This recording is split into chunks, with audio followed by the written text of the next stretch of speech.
Hello, my dear student of Standard 8. Welcome back once again, and today we will start a new chapter.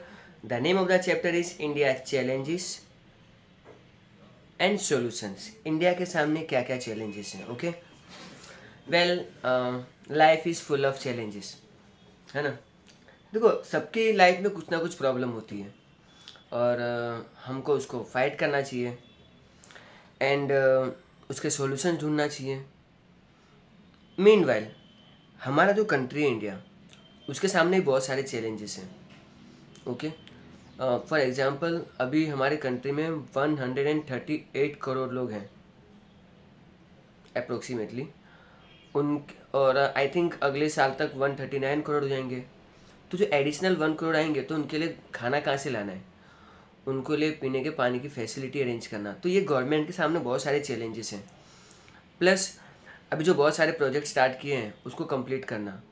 For example Ahmedabad और मुंबई के बीच में जो bullet train चलानी है ना. तो ये सब चैलेंजेस हैं कि नहीं है? ठीक है. ऊपर से ये चाइना वालों को संभालना है, वो लोग भी सीधे बैठते नहीं हैं. प्लस पाकिस्तान तो चलो ठीक है, वो तो हम लोग मेंटली रेडी हैं, है ना.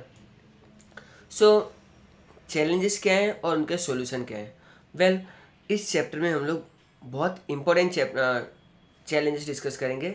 सारे तो कवर नहीं कर सकते बट ट्राई करते हैं.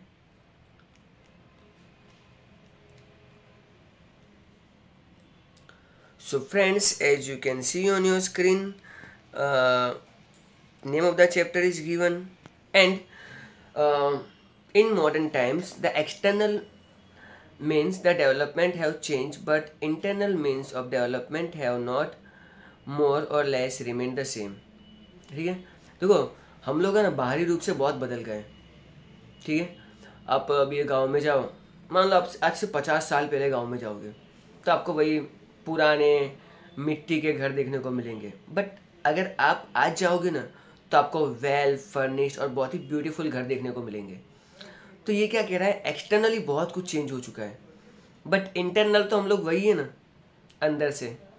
ठीक है. हमारा जो अंदर का एटीट्यूड होता है वो थोड़ी चेंज हुआ है. अभी भी हम लोग पापा मम्मी की बात मानते हैं. हम लोग इतने भी फ्री नहीं हुए हैं कि हम लोग नहीं मानते हैं. ठीक है. Honesty, moral values, awareness toward the rights and duties of a citizen, traffic awareness, sensitivity toward the environment, scientific attitude have not developed as much as the material develop. ठीक है. फॉर एग्जाम्पल आप एक आदमी को देखो, वो बिल्कुल मतलब बिंदास है. मीन्स उसके हैबिट्स अच्छी नहीं है, उसको बोलने का तरीका नहीं है, बोलना आता नहीं है. मैं कहूँगा अरे मुकेश भाई जरा न्यूज़पेपर देना. अरे एमा शू होएला मुकेश पेपर लेवानु है तो लो. उसको मतलब बोलने का तरीका ही नहीं है. अब मान लो वो आदमी करोड़पति बन जाता है, मटेरियलिस्टिकली उसके पास कार आया तो उसका घर हो जाता है. अरे और तो भी उसका एटीट्यूड चेंज नहीं होगा, उसकी थिंकिंग वैसी की वैसी ही रहेगी. ओके. हमारी ऑनेस्टी, हमारी मोरल वैल्यूज़, हमारी जो ट्रैफिक अवेयरनेस है वो अभी तक चेंज नहीं हुआ है ना. अभी भी हम लोग देखते हैं कि भाई रेड लाइट है, अरे कौन देख रहा है, निकल जाओ. ऐसा ही मतलब वही एटीट्यूड है हमारे अंदर. ठीक है ना. तो सिर्फ मटेरियलिस्टिक चेंजेस आए हैं लेकिन जो रियल चेंजेस हैं वो नहीं आए. समझ में आ रहा है? Social evils like superstition, illiteracy, ignorance still prevails in our society. अभी भी लास्ट नाइट की बात है, मैं अपने नेल्स कट कर रहा था. अरे रात को नख नहीं काटते. तो मैंने मेरी मम्मी को समझाया, देख मम्मी, आज से 100 साल पहले लाइट नहीं हुआ करती थी. ये जो एलईडी लाइट है ना, ठीक है, एलईडी लाइट ये नहीं हुआ करती थी और अंधेरा होता था और उस टाइम पे नेल कटर भी अवेलेबल नहीं था. अब उस टाइम पे अगर रात को कोई मतलब वो लोग कोई धार वाला कोई मतलब ब्लेड टाइप का ही कुछ मटेरियल यूज़ करते होंगे नेल्स करने के लिए, और अगर रात को काटेंगे तो क्या होगा, रात को काटेंगे तो हाथ उंगलियां कटने का डर होता ही है. ओके. इसलिए उन्होंने एक रिवाज बना दिया कि रात को नेल्स नहीं काटने ताकि दिन में अच्छे से कट जाए. कोई नहीं. और भी बहुत सारी चीज़ें हैं जैसे कि पीपल के पेड़ के नीचे रात को नहीं सोना चाहिए. अब पीपल का पेड़ 24 आवर्स के लिए मतलब ऑक्सीजन छोड़ता है, लेकिन बीच में रात को 2 आवर्स ऐसा टाइम आता है जब वो यूजुअली क्या करता है, कार्बन डाइऑक्साइड रिलीज करता है। एंड हम लोग ऑक्सीजन इनटेक करते हैं, कार्बन रिलीज करते हैं। और अगर रात को हम लोग अगर पीपल के पेड़ के नीचे होंगे तो हमको क्या मिलेगा, कार्बन डाइऑक्साइड मिलेगा ना, जो हमारी हेल्थ के लिए अच्छा नहीं होगा। हमारा इम्यून सिस्टम वीक होगा, हम बीमार पड़ेंगे। तो लोग पीपल के पेड़ के पास रात को ना जाए, तो उन्होंने क्या किया, धर्म से उसको एसोसिएट कर दिया, भूत पड़े चुड़ैल पता नहीं क्या क्या घुसा दिया, बस ताकि लोग डरें। एक्चुअली उन्होंने इसलिए किया है ताकि रात को लोगों की हेल्थ अच्छी रहे, इसलिए उन्होंने ये रूल्स बनाए। आपको हर रूल का मैं जवाब दे सकता हूँ, बिल्ली रास्ता क्यों काटती है सब, लेकिन लेक्चर बहुत बड़ा हो जाएगा, so we are going to skip it. आगे बढ़ते हैं। Institution of the local self government education institute and non government voluntary organisation, जिसको हम लोग एनजीओ कहते हैं, have played a vital role in ensuring the social and the professional development of the nation. The society show many positive changes which is very credible fact. देखो, इसके लिए हमारी local government काम करती है, हम लोग एजुकेशन दे के भी आपको मतलब अवेयर करते हैं। इसके अलावा एनजीओस भी बहुत अपना लेवल बेस्ट करती है, ताकि लोगों के अंदर सोशली एक आए। ठीक है, अब आप लोग देखना, कुछ जगहों पे बस स्टैंड होता है तो लोग लाइन से खड़े रहते हैं, वो उन लोग उसको बोलेंगे एक मैच्योर लोग बोलेंगे, और कुछ जगह धक्कम धुक्की करते हैं। तो पता चल जाता है कि हाँ, पर इंडिया की बात अच्छी है कि अब पॉजिटिव चेंजेस आने लग गए। ओके, जो बहुत सही बात है। Still there are many more challenges have to be face. लेकिन जो रियल चैलेंजेस है वो क्या है, पोल्यूशन है ना। इतना पोल्यूशन होता है कि लोगों को ब्रीदिंग प्रॉब्लम होने लगी है। अनएम्प्लॉयमेंट, लोगों के पास नौकरियां नहीं है। पॉवर्टी, लोग अभी भी गरीबी में जी रहे हैं। इलिटरेसी, लोग पढ़े लिखे नहीं, उनको एजुकेट करना पड़ेगा। टेररिज्म तो ठीक है, हमारे महान पड़ोसी हैं ही अगल बगल में। Are serious problems are pounded over, it is necessary to think about them and find a solution to it. The idea of Vasudeva Kutumbakam, the whole earth is my family, need to be inculcated. Okay, ये चीज़ मुझे तो possible लगती नहीं है, to be very honest. देखो, हमको ये सब चीज़ें तो ठीक है, इसके हमको सोल्यूशन फाइंड आउट करने पड़ेंगे। हमको एक नारा याद रखना पड़ेगा, वासुदेव कुटुंबकम, यानी पूरा वर्ल्ड हमारा फैमिली है। ये वेल हम तो बोल देंगे, लेकिन पाकिस्तान वाले थोड़ी मानेंगे। ओके, कुछ कंट्री हैं जो हमसे जलते हैं और वो हमारे कभी साथ नहीं देंगे। ठीक है,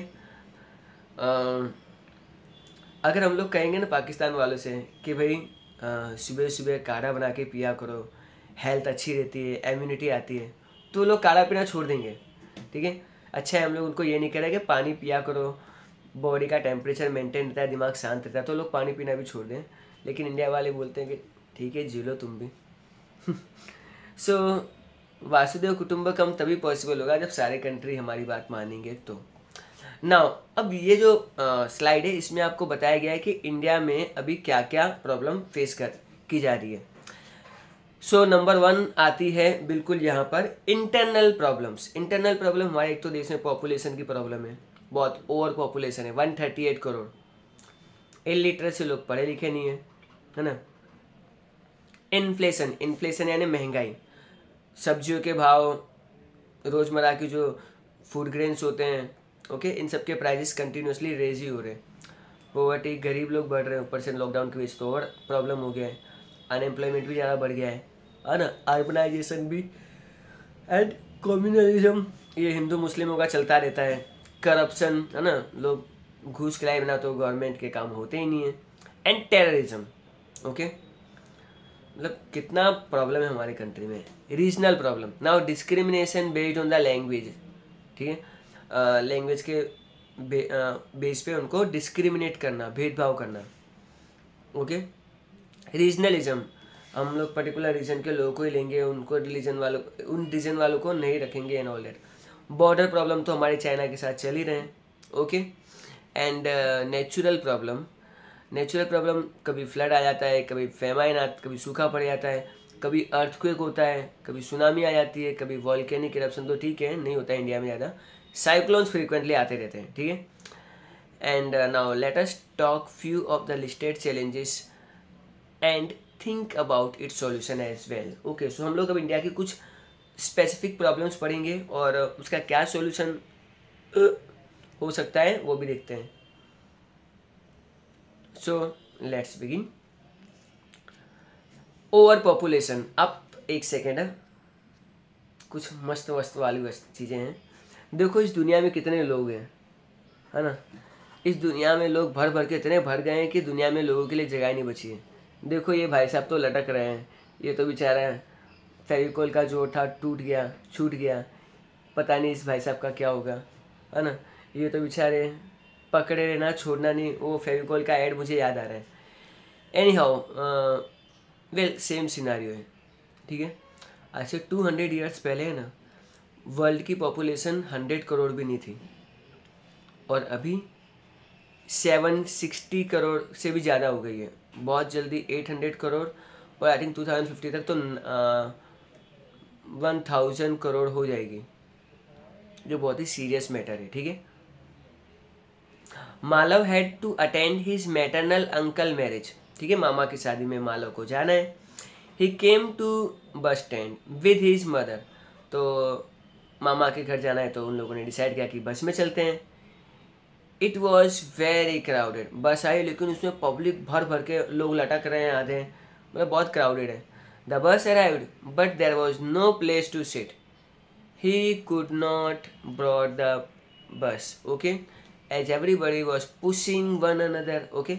एक दूसरे को लोग धक्कम धुक्की कर रहे हैं, बस में चढ़ने की जगह ही नहीं है, बैठने की तो भूल ही जाओ। Thus he could not reach to his uncle's place in time. So अपने मैटरनल अंकल की शादी अटेंड नहीं कर पाए because the bus was very crowded. Why do you think this happen? तो सिंपल लैंग्वेज में बताओ तो ऐसा काहे हुआ? वेल ऐसा इसलिए हुआ because there is lots of people in our country and buses are very limited, so it's a crowded place, so हमको स्पेस नहीं मिल पा रहा है। Now make a list of the crowded place that we have observe. तो crowded place कहाँ मिलेगी आपको? वेल आपको क्राउडेड प्लेस मिलेगी आपके वेजिटेबल मार्केट्स में, ठीक है। आपको मॉल्स में क्राउडेड प्लेस मिलेगा, आपको पब्लिक प्लेसेस जैसे कि बस स्टैंड हो गया, रेलवे स्टेशन हो गया, यहाँ पे आपको क्राउड देखने को मिलेगा ही मिलेगा, ठीक है। So this are the some places जहाँ पे आपको यूजुअली क्राउड देखने को मिल जाएगा। Now let us move ahead. In the previous chapter, we have studied about the overpopulation and its effect. The root cause of the almost all the problem is overpopulation. देखो India में कोई भी problem उठा लो, हर चीज़ के पीछे population ही responsible है। Population इतनी है कि नहीं हो पा रहा है काम, ठीक है। Let's think about the way to control population. अब हमको पॉपुलेशन ज़्यादा है, ऐसा रोना धोना तो हम लोग कर नहीं सकते। वी नीड टू थिंक कि इसको हम लोग कैसे कंट्रोल करें। Increasing population means increasing in demand facility and infrastructure, ठीक है। 138 से अगर 140 करोड़ होंगे तो 2 करोड़ की पॉपुलेशन बढ़ी। अब ये जो 2 करोड़ की पॉपुलेशन बढ़ी है तो 2 लोगों को क्या खाने के लिए खाना नहीं देना पड़ेगा, पीने के लिए पानी नहीं देना पड़ेगा, तो हमको ये सब चीज़ें भी डेवलप करनी पड़ती हैं। Population growth outgrow the growth of the economy, इससे हमारा कंट्री भी ग्रो नहीं हो पा रहा है। In other word, population growth is more faster than the economic growth, okay. हमारे इकोनॉमिक ग्रोथ से भी हमारा पॉपुलेशन ग्रोथ बहुत ज़्यादा तेज है। चलो मैं इधर आ जाता हूँ, okay done. Prepare a graph showing the population increase from the 1951 to and proper scale. आपको ग्राफ ड्रॉ करना है, ओके, आपको पॉइंट प्लेस करने हैं and all date. So why to waste time, मैं ट्राई करता हूँ। चलिए आप भी थोड़ा इन्जॉय कीजिए, मैं भी थोड़ा सा चिल कर लेता हूँ। सो देखो 1950 में इंडिया की पॉपुलेशन 31 करोड़ हुआ करती थी। अब देखो यहाँ पर कुछ लिखा नहीं है, तो यहाँ पे आप पॉपुलेशन कुछ ऐसे लिखोगे 20 करोड़, 30 करोड़, सॉरी 20, 40, 60, 80, 100 और 120, ठीक है। अब ड्यू टू सम लिमिटेशन में यहाँ पे नहीं लिख सकता, बट आपको एज्यूम करना है जो फर्स्ट लाइन ड्रॉ की वो 20, 40, 60, 80 और 100 की। तो पहले इंडिया की पॉपुलेशन 31 करोड़ थी, तो it is somewhere over year, okay. ये पॉइंट किया है मैंने। इन 61 इट इज़ 43, तो 43 तो I can put a point over year, okay. In 71 it is 54, तो I think it can be somewhere over year, okay 81 में 68 हो गई, ओके तो 68 it is somewhere over here, and 91 में it is 84, 1 2 3 4 somewhere over here, 2001 यहाँ पे और यहाँ पे, तो हमारा ग्राफ ए से जा रहा है। बोलो पॉपुलेशन तो मतलब फुल स्पीड में जा रही है। ओके सो आपके पास तो मेजरिंग स्केल्स अवेलेबल होंगी, तो आप लोग इसे इजीली ड्रॉ कर सकते हो। चलो आगे बढ़ते हैं। Now regarding the population, according to the census 2001, the population in India was 102 crore, which in 2011 has gone up to 121 crores. देखो 2001 में हमारी पॉपुलेशन थी 102 करोड़, जो 2011 तक बढ़ते बढ़ते 121 करोड़ हो जाती है। It means there was an increase of 18 crore and 14 lakh. ठीक है 18.14 करोड़ से कहेंगे, बट रियलिटी में 18 करोड़ 14 lakhs ही होगा। Over the population led to certain man made challenges such as pollution. ठीक है अब जो पॉपुलेशन बढ़ी 18 करोड़ के 10 साल में, तो वो ज़्यादा पॉल्यूशन क्रिएट करेगा, कंजेशन हो जाएगी सब जगह। Okay to be very honest, the year was 2005। जब मैं कॉलेज में जाता था तो यूजुअली इतना ट्रैफिक नहीं होता था, है ना, बट नाउअडेज अगर मैं बस में जाता हूँ तो बहुत ट्रैफिक होता है, क्योंकि जगह तो लिमिटेड ही है, लेकिन उस जगह में व्हीकल्स बहुत ज़्यादा आ गए। तो ये सब प्रॉब्लम हमको फेस करनी पड़ रही है। कंजेशन होता है, घर भी बहुत छोटे छोटे हो गए हैं। पहले तो घर बनते थे, अब सब फ्लैट में ही रहते हैं। ओके क्योंकि स्पेस लिमिटेड है, लेकिन पॉपुलेशन रहने के लिए बहुत ज़्यादा हो गया है। अनएम्प्लॉयमेंट का प्रॉब्लम हो रहा है, वाटर एंड फूड का प्रॉब्लम हो रहा है, well medicinal services, education opportunity. Okay ऐसा नहीं है गवर्नमेंट हाथ पे हाथ रख के बैठी है, वो भी अपने आप को अपग्रेड कर रही है। अहमदाबाद में मणिनगर वाले एरिया में एलजी हॉस्पिटल था गवर्नमेंट का, जो सिर्फ 2 स्टोरेड था, बट गवर्नमेंट ने फील किया कि कैपेसिटी बढ़ रही है, लोगों का आना बहुत ज़्यादा बढ़ गया है, इन फ्यूचर पॉपुलेशन ही बढ़ेगी, तो उन्होंने पूरा एलजी हॉस्पिटल के बाजू में पूरी एक 10 फ्लोर की बिल्डिंग बना दी है ना। तो वहाँ पे बहुत ज़्यादा क्राउड को लोग मैनेज कर सकते हैं। तो गवर्नमेंट भी अपने हिसाब से काम कर रही है, बट तो भी कम पड़ रहा है। ठीक है hence it is necessary to the government to take steps to control the growth of the population. And यही नहीं, हमको कुछ भी करके अपने जो कंट्रोल करना ही पड़ेगा पॉपुलेशन को, अदरवाइज बहुत सीरियस प्रॉब्लम्स हो सकती हैं। चलो इलिटरेसी मतलब जो लोग पढ़े लिखे नहीं होते हैं उनको हम लोग इलिटरेट कहेंगे। Illiteracy is a major factor hindering the progress of the nation. Literacy is required to understand the new ideas, discoveries and knowledge. ठीक है से फॉर एग्जाम्पल अगर कुछ लोग अगर पढ़े लिखे नहीं है तो वो देश में कुछ ज़्यादा कंट्रीब्यूट नहीं कर पाएंगे। ऑफकोर्स कुछ जगह पे कंट्रीब्यूट कर सकते हैं, मगर उनका कंट्रीब्यूशन स्मार्ट तरीके से नहीं होगा। जबकि जो पढ़े लिखे लोग होते हैं वो नए आइडियाज़ जल्दी एक्सेप्ट करते हैं, नई डिस्कवरीज करते हैं और नया नॉलेज गेन करते हैं। जबकि एक एजुकेटेड पर्सन है वो इफेक्टिवली किसी इंसान से कम्युनिकेट कर सकता है, अपने आइडियाज़ अपने व्यूज़ प्रॉपरली उसको समझा सकता है। लेकिन इलिटरेट लोगों के आगे मतलब बात समझाना मतलब भैंस के आगे बीन बजाने के बराबर है। हाँ कुछ अंडरस्टैंडिंग के नेचर वाले होते हैं, बट बहुत लोग ढीठ होते हैं। ढीठ मतलब वो किसी की सुनते ही नहीं है। Okay so an educated person can be effectively communicate his and explain his ideas, opinions, views and beliefs. when we attained independence, the literacy rate was quite low. Quite low means 16% ही था, 16 to 18%। Okay पढ़े लिखे लोग ढूंढने पड़ते थे, अभी कहाँ गए। ओके गांव में चिट्ठी आती थी तो एक दो भाई साहब भी होंगे जो पढ़ के चिट्ठी सुना सकते हैं। When we attained independence, the literacy rate was quite low, but due to the effort of the government, awareness toward the education has increased. The literacy rate has gone up. तो बिग थिंग्स टू नो दिया हुआ है। Maharaj Sayajirao Gaekwad of Vadodara had made the primary education free and compulsory. India में सबसे पहले primary education किसने compulsory की थी? महाराज सयाजीराव गायकवाड़। ओके वडोदरा के थे जो। And compulsory in the 19th century in order to increase the literacy rate of his state. उन्होंने अपने स्टेट के लिए ये स्टेप्स उठाए थे, जो हमारी गवर्नमेंट भी उठा ही रही है। एनी हाउ चलो, तो measures of increase literacy rate, we came across the incident when the people get cheated because of the illiteracy rate. अब मान लो बस स्टैंड पे हम लोग खड़े हैं और वहाँ से जो बस जा रही हैं वो एक तरह से आई कैन से वाड़ज भी, नॉट वाड़ज, एक तरह से मान लो कि कालूपुर भी जा रही है और वाड़ज भी जा रही है। अगर बापू नगर भी जा रही है और कालूपुर भी जा रही है। अगर कोई बंदा पढ़ा लिखा नहीं है तो उसको नहीं मालूम पड़ेगा, और मैं उसको बोलूँगा, वो मुझे बोलेगा कि भाई कालूपुर की बस है तो मुझे बता देना, क्यों? क्योंकि वो पढ़ नहीं पाएगा, ठीक है।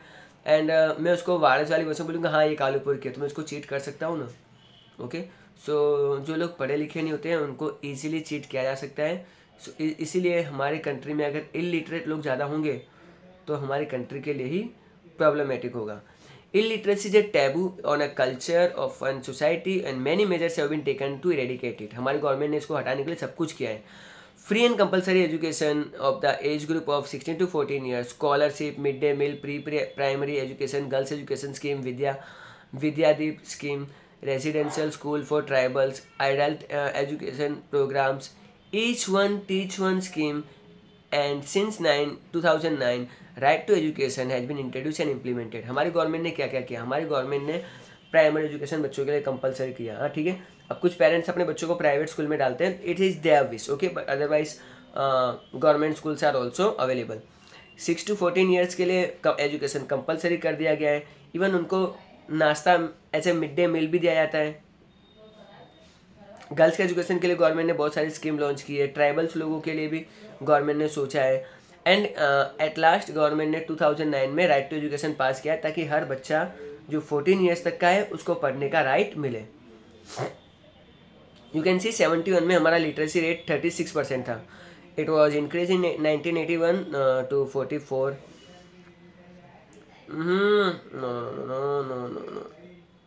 ओके, सी 71 में हमारा लिटरेसी रेट था 36.95, जो 81 में 44.94 हो जाता है। मीन्स अभी भी हाफ पॉपुलेशन भी पढ़ी लिखी नहीं हुई है। बट इन 1991 61, दैट मीन्स यहाँ पर हमने बहुत अच्छा अचीवमेंट अचीव किया है। एंड हमारी 61% पॉपुलेशन पढ़ी लिखी है। इन 2001 it is 69, and in 2011 it is 79, and of course in 2021 it can be more than 90, it can be, okay. So I'm very happy कि हमारा परफॉर्मेंस जो है लिटरेसी रेट में वो कंटिन्यूसली इम्प्रूव हो रहा है।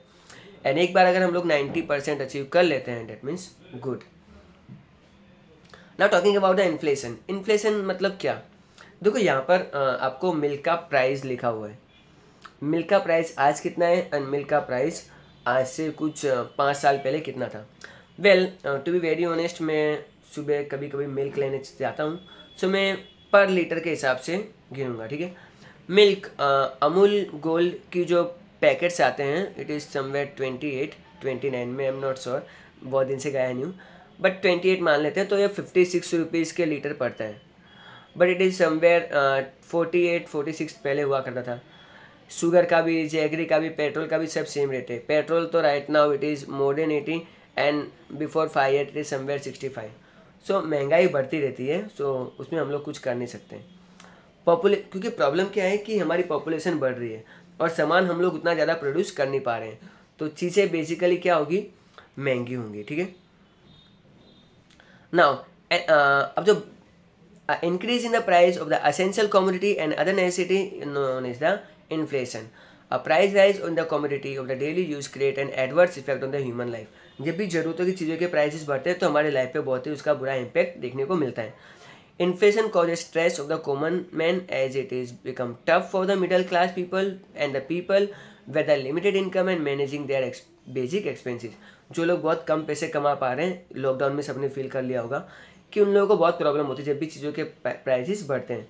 The standard of living goes down, और उनका रहन सहन थोड़ा कम हो जाता है। देखना, आप पहले आप होटलों में खाना खाने जाते थे, लेकिन अब आजकल आप इतना ज़्यादा खर्चा नहीं करते हो क्योंकि आपको पता है पैसे बहुत कम बचे हैं।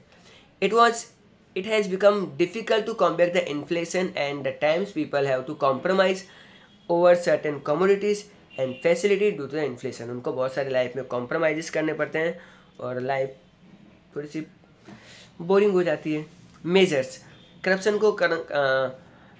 होल्डिंग और population are the factor responsible for the inflation. तो इन्फ्लेशन के लिए तो करप्शन रिस्पॉन्सिबल है, जमाखोरी दुकानदार अपने दुकानों में सामान जमा कर लेते हैं, जब वो महंगा होता है तब उसको बेच देते हैं। और पॉपुलेशन, ये सब चीज़ें जो हमारी नॉर्मली इन्फ्लेशन बढ़ने में कंट्रीब्यूट करती है। what can we do as a citizen to stop it? The only solution is the planned and thrifty lifestyle. Okay, हम लोग अपनी लाइफस्टाइल को थोड़ा अच्छे से प्लान करें तो हम लोग इजीली चीज़ें कवर कर सकते हैं। Prepare a list of the occasion which the flood is wasted as a citizen and what can we do to stop it. कब फूड वेस्ट हुआ था, sorry not flood, food waste हुआ था, उसको हम लोग रोकने के लिए क्या कर सकते हैं। ठीक है, वेल हमको उतना ही खाना खाना चाहिए जितना हमको ज़रूरत हो। पॉवर्टी, नाउ गरीबी की बात करें, ये not I am not going to read it. See, poverty is one of the major problem of our country. Normal इंसान को जब वो अपनी बेसिक नेसेसिटी भी पूरी नहीं कर पा रहा, like food, clothing, shelter, employment and medical facility, उस इंसान को हम लोग गरीब कहेंगे। ठीक है, talking about Gujarat, poverty line is 14.7, means अगर गुजरात में 100 लोग रहते हैं तो उसमें से 15 लोग गरीब हैं। ओके, एंड लॉकडाउन के टाइम तो ये रेशो और बढ़ जाएगा। एंड ये कब होता है, जब हम लोग एक नॉर्मल अमाउंट से कम पैसे कमा नहीं पाते हैं, तब हम लोग कहेंगे that we are a poor. Government ने बहुत 5 ईयर प्लान्स बनाए, बहुत सारा फोकस किया। गरीबी को कम करने के लिए एक ही लॉजिक है कि लोगों के पास जॉब हो। ठीक है, लोग एग्रीकल्चर में ज़्यादा फोकस करें, तभी हम लोग ये पॉवर्टी हटा सकते हैं। जो लोग बिल्कुल गरीब होते हैं उनको बिलो पॉवर्टी लाइन BPL कहा जाता है।